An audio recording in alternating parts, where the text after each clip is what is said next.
Welcome to my cockpit. I'm your host and narrator, Captain Tobias Steele. Relax with me as I take you on a sensual and exciting voyage across the galaxy. Unleash your science fiction fantasies with these action-packed tales featuring mature and provocative adventures. Viewer discretion is advised.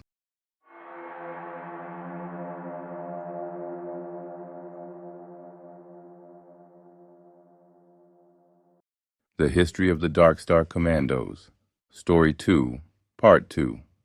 At 20 years, the Chimera soldiers reached full physical capacity. The results were staggering. Towering at an average of 8 feet tall and weighing over 450 pounds, they were the very embodiment of power, behemoths of muscle and raw masculinity. Their wide frames, sculpted through rapid gene expression and biomechanical enhancement, exuded both grace and overwhelming strength. Despite their monstrous physiques, physical power alone would not be enough. Their training was relentless. Due to their accelerated growth, their preparation started early. Tactical operational training had them master piloting an array of space vessels to mastering every firearm and melee weapon designed by Earth's military-industrial complex. They became the ultimate warriors. They underwent grueling orbital combat drills around Mars and Io, engaging in high-G endurance training that would have shattered an unaugmented human's bones. They performed deep space warfare simulation and close combat asteroid belt training. They executed dropship deployments in dense gravity environments with low atmospheres. They were taught the history and importance of the Galactic Alliance. They were taught the art of diplomacy with a deep understanding of psychology and ethics, as these were also a pivotal role in their training. The scientists and sergeants soon observed a unique and intriguing aspect emerging among the soldiers: their unexpected Theban nature.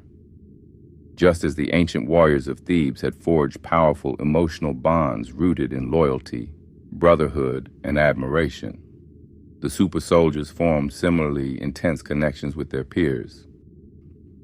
The fierce training, combined with shared origins and a collective sense of purpose, forged relationships that transcended ordinary camaraderie, becoming profound unions rooted in mutual respect and physical intimacy. These devoted friendships became central to their emotional well-being and combat efficiency, creating powerful clans within the ranks. Whether engaged in relentless physical competition during intense training sessions or sharing moments of quiet contemplation afterward, their interactions carried subtle but undeniable traces of homoerotic tension. The soldiers embraced these feelings openly, unburdened as their creators encouraged authenticity and emotional depth. The physical and mental closeness between tens of thousands of enhanced warriors created an atmosphere where strength, trust, and sensuality intertwined seamlessly. Their lifespans remained uncertain, although early scientific estimations suggested a remarkable longevity of approximately 2 to 3 centuries, an eternity when measured in terms of war. With these profound bonds expected to sustain them emotionally across centuries of potential conflict, their connections became a critical asset. They were more than mere soldiers. They were warriors whose identities, longevity, and very purpose were anchored in their deep brotherhood. As groups of soldiers excelled with ruthless offenses against Xeondrax's forces, Earth scientists perfected their regulated cloning defense protocols. The highest performing soldiers, those who exhibited superior combat instincts, hyper-heightened reflexes, speed, or psychic resilience, were selected for replication. These elite warriors became the progenitors of clone clans. While each soldier was slightly different, they shared a near-identical genetic structure with their originator, who served as the clan leader. With their numbers swelling, Earth had to construct new fleets to accommodate these titanic soldiers, as standard vessels were insufficient to house their massive forms. Before their first official deployment, Earth needed a public-facing name so the galaxy could know what to call its new heroes. Thus, Project Chimera was formally unveiled as Earth's Darkstar Commandos. The proving grounds of the Darkstar Commandos came on Lobos 52, a mineral-rich moon in the K-band system. Beneath its surface lay Tregonite, a key component in the advancement of interactive holographic technology. For months, the Xeondraxians had entrenched themselves on the northern side of the moon. The Xeondraxians, hulking juggernauts standing over 12 feet tall when fully erect. Their thick frames consisted of large protective plate ridges covering their posteriors, rendering them nearly impervious to small arms fire. Even though they lumbered with a hunched posture, they were nonetheless imposing and ferocious. When the Darkstar Commandos arrived on the moon's battlefield, it erupted in mayhem. The initial gunfight was brutal, arms fire barely slowing the Xeondraxians, their shields absorbing the kinetic pulses. It became a test of pure might, the two sides clashing like gods of war. The Commandos overwhelmed the Xeondraxians, moving through the battlefield with deadly agility. The Xeondraxians were caught off guard by the soldiers' speed and power. In close-quarters combat, the Darkstar Commandos sent Xeondraxian soldiers flying into their own massive terrestrial war tanks. Explosions ripped through the battlefield as commando demolition units breached the Xeondraxians' command center. With precision and raw fury, Earth's commandos stormed the base, tearing through defenses with relentless efficiency.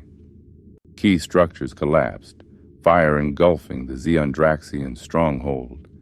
In a final, thunderous detonation, the military base was reduced to rubble, signaling the commandos' overwhelming victory.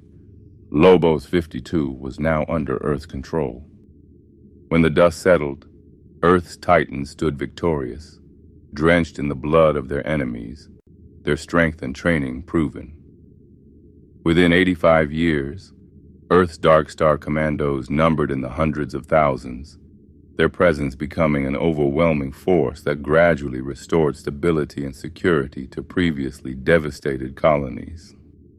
Their relentless campaigns helped humanity reclaim territories once thought irretrievably lost to raiders, re-establishing vital trade routes and ensuring safer passage for civilian vessels navigating contested regions. As their ranks expanded further, their influence extended beyond mere military might. The Darkstar Commandos became respected, sought after security details to Galactic Alliance ambassadors, mediators, and peacekeepers. Their combined physical prowess and diplomatic skills stabilized entire sectors, enabling humanity to reclaim 60% of its lost territories. Then came the Battle of Antareous Prime, a conflict of unprecedented scale and ferocity. The battle exacted a catastrophic toll so devastating that entire fleets were annihilated and hundreds of thousands perished.